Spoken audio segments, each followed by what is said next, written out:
To get daily breaking news, to click subscribe button and press bell icon by latest update. News of President Trump's response to the Syrian chemical attack left several Obama administration officials with a sense of frustration and a reluctant feeling of vindication.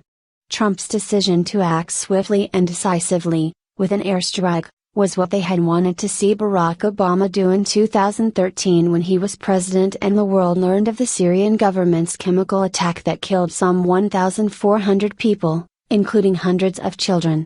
But Obama, they say, was too hesitant and too guided by a belief that dialogue was the way to deal with rogue leaders.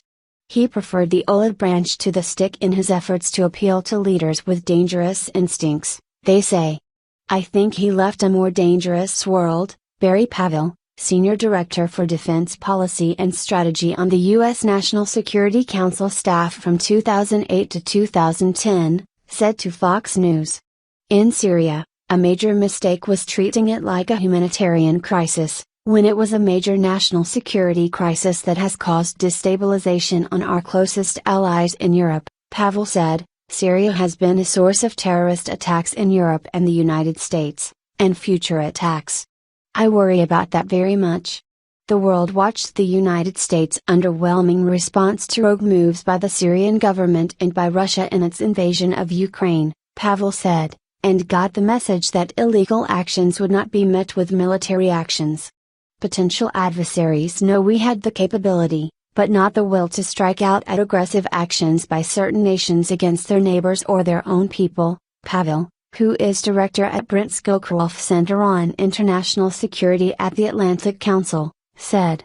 Because they knew that the Obama administration would never use military force for any purpose, they felt free to conduct their coercive actions in the South China Seas. The Russians went into Iran, and Syria and North Korea accelerated their nuclear arms program.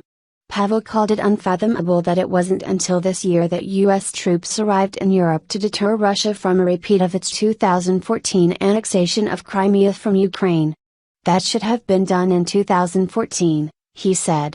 We could have reinforced NATO to reassure our allies that we had their back, or we could have given the sovereign country under attack from Russia legitimate defensive weapons.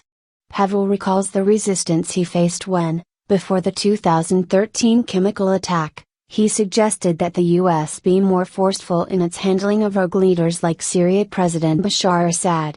While the Obama administration said it did not want to commit hundreds of thousands of troops in a military conflict, Pavel said there were choices between a full-scale commitment and complete inaction.